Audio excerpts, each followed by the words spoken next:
encore une fois ravie d'être avec vous. J'espère que vous avez apprécié les études qu'on a fait ensemble et qu'elles vous ont béni et vous ont donné le goût de découvrir Christ dans le livre d'Exode et dans l'Ancien Testament en général. Pour l'étude finale, nous allons parler de l'anticipation, de l'attente, de l'espoir ardent. J'ai commencé à prier pour mon futur mari à l'âge de 16 ans. Et même si j'étais prête, je me disais, à rencontrer l'homme de ma vie dans ma vingtaine, je me suis mariée dans ma trentaine. Et ces années d'attente me semblaient interminables. À l'âge de 18 ans, lors d'un voyage missionnaire au Sénégal, j'ai consacré ma vie au Seigneur pour le servir dans la mission en Afrique si c'était sa volonté. Mais comme je ne venais pas d'une famille chrétienne, des études séculières ont suivi et finalement j'ai eu la bénédiction de mes parents pour poursuivre des études théologiques à la faculté de théologie. 10 ans se sont écoulés depuis ce voyage au Sénégal, pendant lesquels je n'avais pas rencontré un seul homme avec les mêmes convictions théologiques et le même appel pour l'Afrique. Et je commençais à me demander si j'allais passer le reste de ma vie seule. En plus, je voulais travailler dans la formation des leaders. Mais je ne voulais pas moi-même former des pasteurs. Je désirais ardemment trouver quelqu'un avec ce même désir pour travailler côte à côte. Statistiquement parlant, cela réduisait le nombre d'hommes éligibles à 0. Mais Dieu n'est pas limité par les statistiques. Amen. Ma meilleure amie et moi, nous avons vécu ensemble pendant 6 ans. Et nous avons profité de notre célibat pour servir le Seigneur sans distraction par les soucis du mariage. Mais en même temps, nous désirions ardemment être mariés. Et nous rêvions ensemble du jour où nous tomberions amoureuses et nous dirions « je le veux » à cet homme que Dieu avait préparé pour nous. L'attente était une véritable lutte parfois. Et comme j'ai partagé hier, j'ai eu des périodes de chagrin et de profonde déception. Et puis, le 31 janvier 2004, je suis tombée par hasard sur le profil d'un bel homme sur un site web chrétien pour les célibataires. Et à l'époque, l'utilisation de ce genre de site web n'était pas aussi courant qu'aujourd'hui, et surtout pas chez les chrétiens. Donc, ça me semblait un moyen peu probable de rencontrer l'homme de ma vie. Mais son profil mentionnait des projets pour servir Dieu en Afrique. Donc, on a commencé à s'écrire et j'ai découvert que non seulement il se préparait pour servir le Seigneur en Afrique, mais spécifiquement au Sénégal. Et en plus, dans la formation des responsables d'Église. Ça a fait qu'un an plus tard, Daniel Thornton est devenu mon mari et voilà déjà plus de 15 heureuses années de ce jour. Donc nous avons toutes des attentes, des rêves, des désirs ardents. Quelle est une chose à laquelle vous avez attendu ou pour laquelle vous attendez toujours avec impatience? Cela peut être la remise des diplômes ou le jour de votre mariage ou la naissance d'un enfant ou la visite d'un être cher ou peut-être d'être guéri d'une maladie ou de surmonter une dépendance ou bien vaincre l'anxiété ou la dépression. Ou, en ce moment historique, peut-être c'est simplement la fin de cette pandémie. Pourtant, aucun de ces désirs, aussi bien et juste qu'ils soient, ne peuvent se comparer aux désirs du peuple de Dieu lorsqu'il se tient au pied du mont Sinaï et qu'ils attendent la gloire de l'Éternel. Trouvez avec moi Exode chapitre 40, verset 1. À partir du verset 1. Exode 40.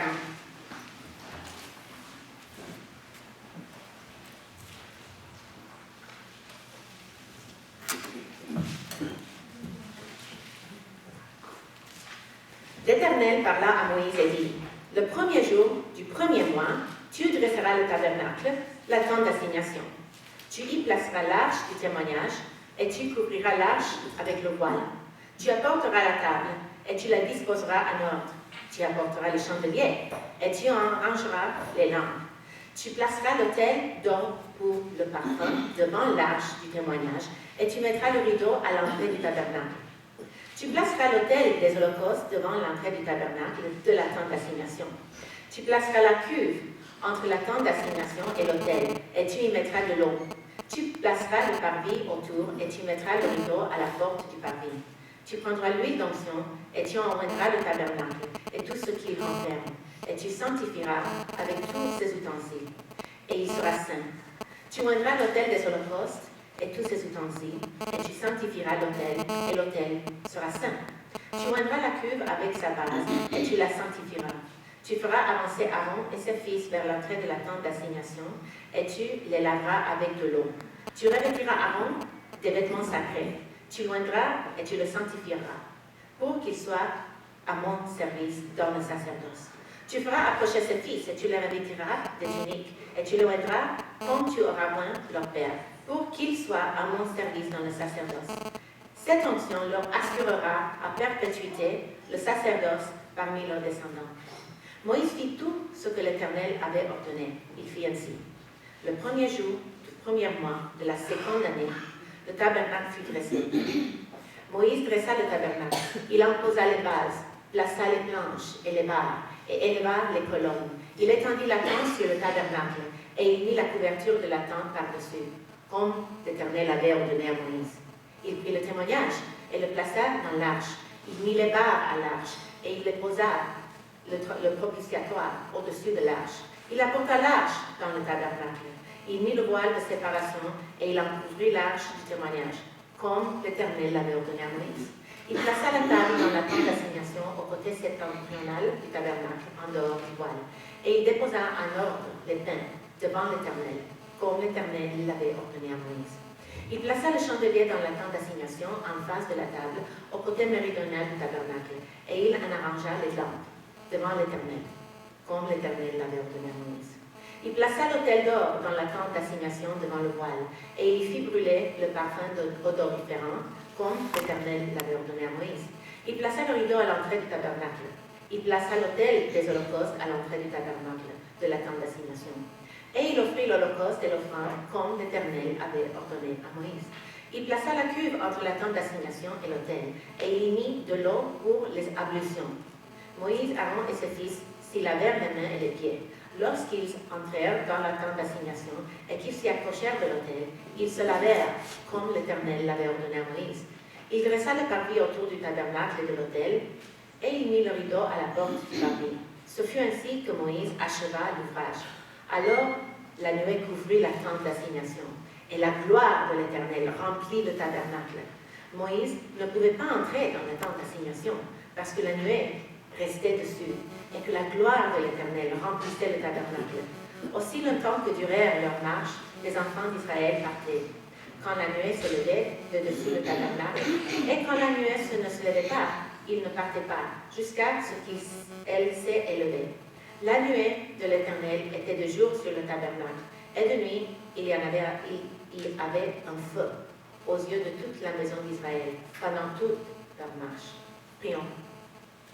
Seigneur, notre Dieu, merci pour ta sainte parole.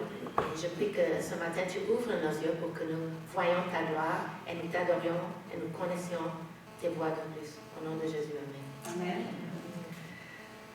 Versets 1 à 2 nous servent d'introduction à ce merveilleux passage. Verset 1 dit, l'Éternel parla à Moïse et dit. Cette phrase est répétée tout au long du livre de l'Exode. Dieu parle à Moïse, et Moïse prononce les paroles de l'Éternel à Pharaon, à Aaron et à ses fils, et au peuple d'Israël globalement. En tant que médiateur élu de Dieu, Moïse prononce les paroles aux oreilles des hommes. Verset 2 dit, le premier jour du premier mois. Si l'on retourne à Exode 12, on lit qu'Israël célébra la Pâque. Et c'était la veille de leur départ de l'Égypte, de cette grande délivrance. Et c'était dans la première semaine du premier mois. Donc nous pouvons donc savoir que une année s'était écoulée depuis lors. Puis le verset dit, tu dresseras le tabernacle, la tente d'assignation. Ces deux expressions, le tabernacle et la tente d'assignation, sont des synonymes et sont utilisées de façon interchangeable dans notre passage. Puis dans les versets 3 à 8, nous lisons des instructions précises pour Moïse sur comment préparer la maison de Dieu pour son aménagement. Et nous allons considérer chaque élément brièvement. Mais avant cela, deux choses. Premièrement, lorsque je décris chacun de ces éléments, j'aimerais que vous essayiez de l'imaginer avec tous vos sens. Car en effet, tous les sens étaient éveillés par les éléments du tabernacle, par ce rituel sacerdotal quotidien. La vue, l'odorat et le goût étaient évoqués par le chandelier, l'autel d'incense, la table avec le pain de proposition, tandis que l'ouïe était servi par les cloches qui étaient cousues aux vêtements des sacerdotes. Toute l'affaire était conçue comme une riche expérience multisensorielle et était censée être en reconnaissance de la bonté de Dieu pour chacun de ces divers sens qu'il avait donné à ces porteurs de son image. Deuxièmement, en tant que croyants dans la Nouvelle Alliance, nous devons lire ce passage à la lumière de toute la révélation divine. J'aimerais vous lire un passage qui sert comme une grille interprétative de Exode 40. C'est Hébreux 8, 5, qui dit « Des sacrificateurs s'élèvent en culte, image et ombre des choses célestes, comme Moïse en fut divinement averti lorsqu'il allait construire le tabernacle. Et soin lui fut-il dit de tout faire d'après le modèle que je t'ai montré sur la montagne. » Ainsi, le tabernacle, dans le livre de l'Exode, n'a jamais été conçu comme la révélation complète et éternelle de la présence de Dieu. Rien sur terre ne pourrait l'être. Tout comme le système sacrificiel de l'Ancien Testament était l'ombre du sacrifice parfait de notre Seigneur Jésus-Christ, ainsi le tabernacle était une ombre du tabernacle céleste. Et ce qui nous attend dans la cité céleste sera complet, éternel et dépassera toute imagination. Mais pour l'instant, laissons-nous nous émerveiller par ce tabernacle terrestre dans toute sa gloire, même si elle n'était que provisoire. L'Éternel commence les instructions pour Moïse dans le verset 3 par le centre, avec le lieu très saint, et qui doit être couvert par le voile. Le premier élément du lieu très saint, c'était l'arche du témoignage. Et l'arche du témoignage contenait 3 éléments. Premièrement, c'était les 10 commandements écrits sur 2 tables de pierre. Deuxièmement, le verge d'Aaron. Et troisièmement, une vase de manne. Et en plus, le plus importantement, le lieu très saint hébergeait le Shekinah, la gloire de Dieu, au cœur du tabernacle. L'arche de l'Alliance devait être recouverte d'or pur, comme tous les éléments dans le lieu très saint, et c'était un métal qui est précieux, qui était un revêtement approprié pour ces objets si précieux. Il était décoré d'anges aux ailes déployées, et cette arche de l'Alliance, avec ses anges aux ailes déployées, évoquait un autre monde et renvoyait au jardin lors de la chute, quand Dieu a mis un ange pour garder l'entrée et il avait un épée flamboyant. Tous les éléments du tabernacle étaient comme un Éden transportable. Les anges, les fleurs, l'or, le joyau, toutes ces décorations avaient comme but de pointer vers le jardin de l'Éden. Et de plus, la représentation de ces anges dans l'arche de l'Alliance évoquait pour nous, les chrétiens, l'achèvement, lorsque les anges joueront un rôle clé dans la révélation et l'exécution du plan de Dieu tel qu'il est révélé dans l'Apocalypse. Ensuite, le deuxième élément, c'est le voile. Le voile est peut-être l'élément que nous connaissons le plus, parce que nous le voyons dans le Nouveau Testament. À quoi servait-il?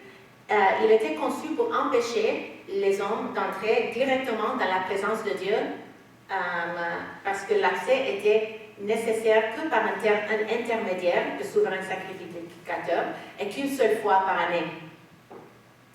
Et si vous vous souvenez, dans le Nouveau Testament, c'est le même voile, ce rideau qui a été déchiré du haut en bas lorsque Jésus est mort sur la croix et a donné l'accès direct à Dieu par sa mort et sa résurrection. Et lorsque Jésus s'est écrié « Tout est accompli », il voulait dire que tout ce qui était nécessaire pour apaiser la colère de Dieu envers les pécheurs avait été satisfait. Que le paiement avait été effectué dans sa totalité pour nous tous. Alléluia. Cela ne vous remplit pas d'émerveillement. Puis, passons maintenant au verset 4 à 5, le lieu saint qui est juste à l'autre côté du voile. Le premier élément dans le lieu saint était la table. Et au-dessus de la table étaient placés 12 pains de proposition qui étaient symbolisaient les 12 tribus d'Israël. Et ces pains avaient plusieurs fonctions. D'abord, ils rappelaient de la provision miraculeuse du manne dans le désert. Deuxièmement, cela rappelait de la provision continuelle de Dieu, non seulement de pain quotidien, mais aussi de provision spirituelle. Troisièmement, elle était comme une image d'un sacrifice que le peuple déposait au pied de l'Éternel pour sa provision bienveillante. Quatrièmement, elle servait comme une image de la communion autour de la table que certaines ont eu dans la présence de Dieu, même dans le livre de l'Exode. Nous lisons par exemple en Exode 24 que Moïse, Aaron, les fils de Aaron et les 70 anciens sont allés sur la montagne et ont fait une fête ensemble, la communion autour de la table. Et pour nous, en tant que croyants dans la Nouvelle Alliance, ces pains symbolisent aussi la provision de Jésus-Christ de sa propre chair. Et Jésus s'en sert même de cette image lors de la Sainte Seine. Et cela aussi pointe vers la provision de l'Écriture, car c'est notre nourrissement spirituel.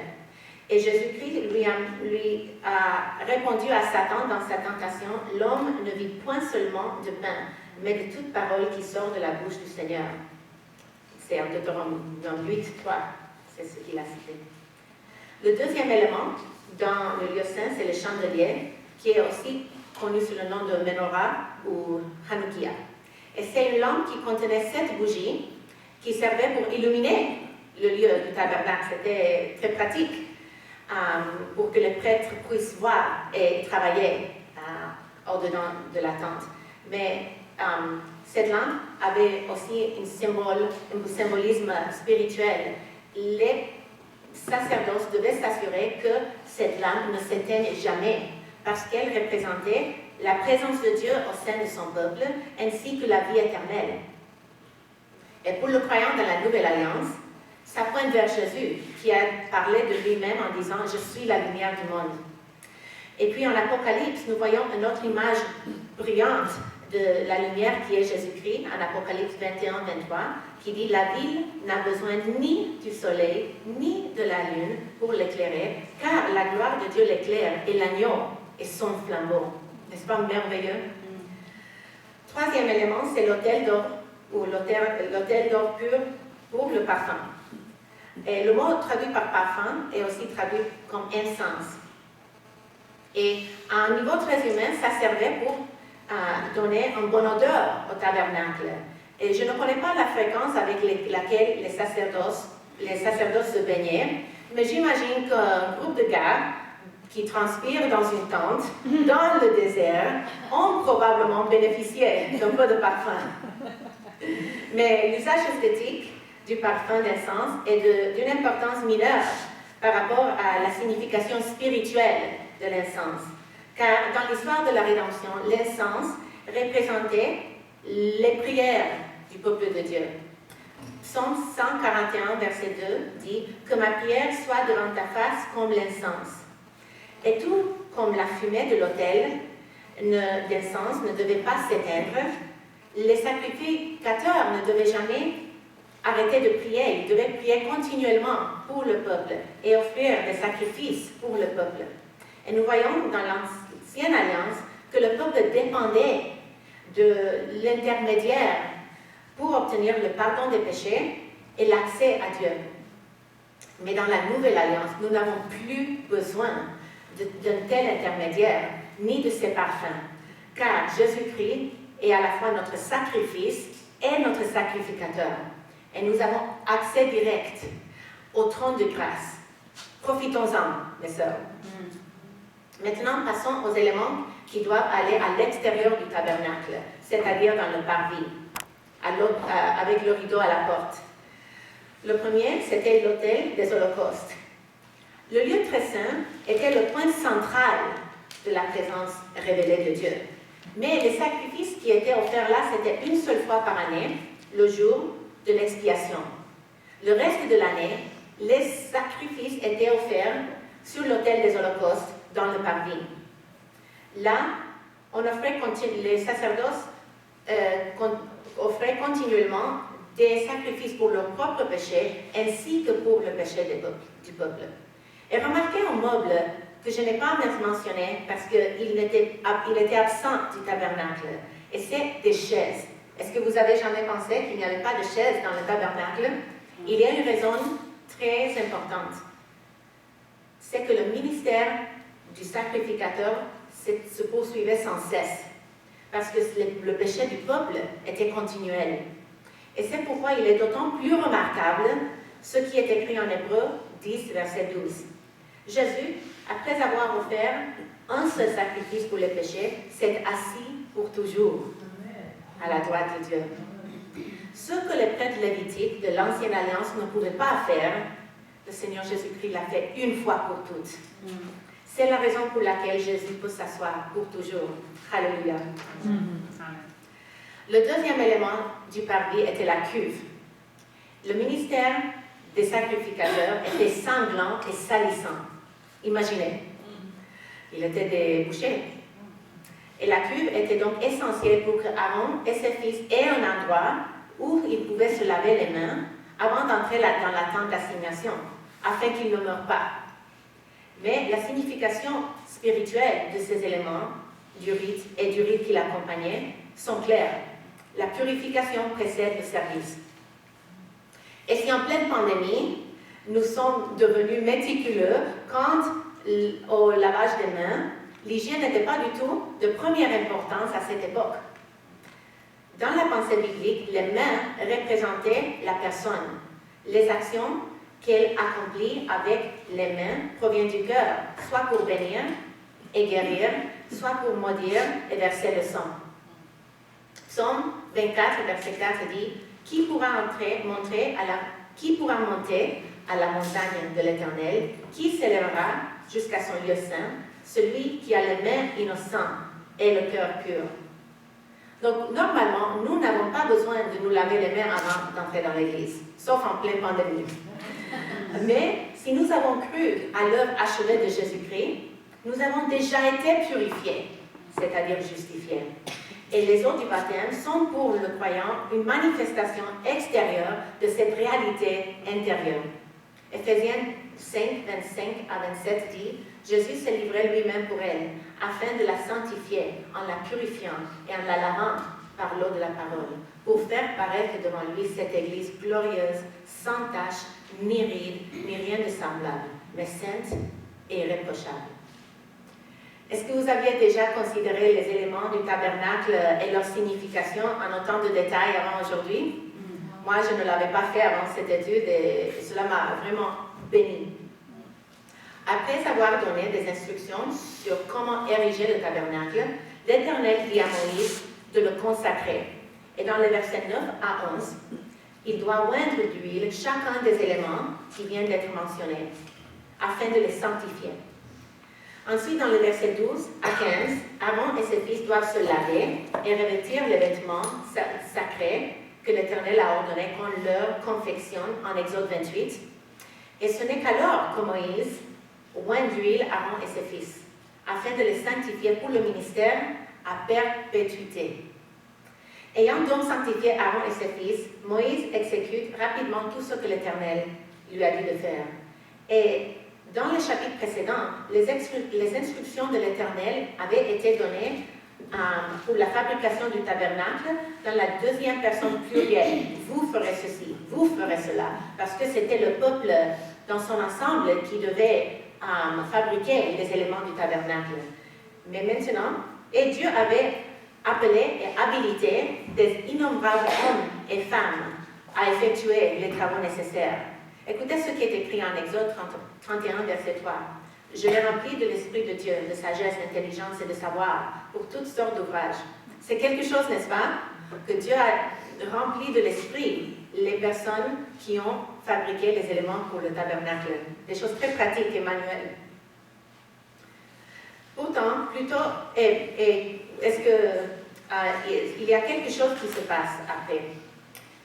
Quand on pense que le peuple vient de se prostituer devant le veau d'or quelques chapitres auparavant, et maintenant, Dieu, plutôt que d'anéantir la nation et repartir de zéro avec Moïse, l'Éternel a pitié de son peuple.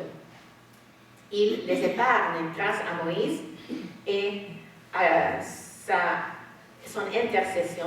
Et non seulement cela, il choisit d'utiliser un peuple au cou raide pour procéder à l'assemblage de toutes les pièces de la tente d'assignation. Donc le même peuple qui s'était rebellé contre lui et s'était prosterné devant une image, est le même peuple qui par la suite fabrique les éléments du tabernacle. C'est une image de la grâce de Dieu énorme. En tant que chef de la nation, Moïse devait prendre l'initiative de tout préparer. C'est pourquoi, dans Exode 40, l'accent passe de vous à toute la nation à tu. C'est tu. L'Éternel parle à Moïse et lui dit maintenant c'est toi de manière singulière qui va mettre ensemble les éléments du tabernacle. En tant que chef de la nation, il était responsable pour que la présence de Dieu vienne habiter au sein de ce peuple pour lequel il était l'intermédiaire élu. Versets 16 à 33, nous voyons Moïse qui exécute l'ordre que l'Éternel l'avait ordonné, exactement comme l'Éternel l'avait ordonné, suite à la parole que Dieu lui avait dit à la lettre. Et heureusement qu'il a fait à la lettre, parce que ces instructions n'étaient pas des suggestions, mais des exigences précises. En fait, dans ce passage, il répète 7 fois comme l'Éternel avait ordonné à Moïse. Puis en verset 33, il conclut la section en disant « Ce fut ainsi que Moïse acheva l'ouvrage. » Et ce qui vient ensuite, c'est extraordinaire. C'est ce vers quoi se dirige la deuxième moitié du livre de l'Exode. Et c'est la réalisation de tous les espoirs de la nation, non seulement de cette génération, mais de toutes les générations qui l'ont précédée. Car la présence de Dieu n'a pas habité au sein de son peuple depuis le jardin de l'Éden. Il allait faire de nouveau sa présence et demeurer au milieu de son peuple encore. Essayez de visualiser dans votre esprit. Imaginez que vous êtes une des femmes qui a filé du fil bleu, escarlate et pourpre pour le tabernacle en Exode 35, verset 25. Ou que vous êtes une des femmes qui a contribué des miroirs pour la cuve en bronze et qui servait et exerçait un ministère à la porte du tabernacle en Exode 38, verset 8. En 2 simples versets, Moïse décrit ce glorieux événement. Alors, la nuée couvrit la tente d'assignation et la gloire de l'Éternel remplit le tabernacle. Moïse ne pouvait pas entrer dans la tente d'assignation parce que la nuée restait dessus et que la gloire de l'Éternel remplissait le tabernacle. Cette nuée était la manifestation visible du Dieu invisible. C'est la même nuée qui s'était interposée entre le peuple d'Israël et l'armée du Pharaon en Exode 14. C'est la même nuée que le peuple a vue de loin lorsque Moïse est allé sur la montagne en Exode 19. Et c'est la même nuée qui a indiqué la présence de Dieu dans la petite tente d'assignation provisoire que Moïse avait dressée dans le camp en Exode 33.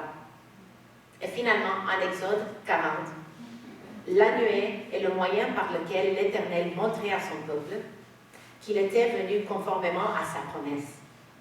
C'était la preuve que la fossé entre l'Éternel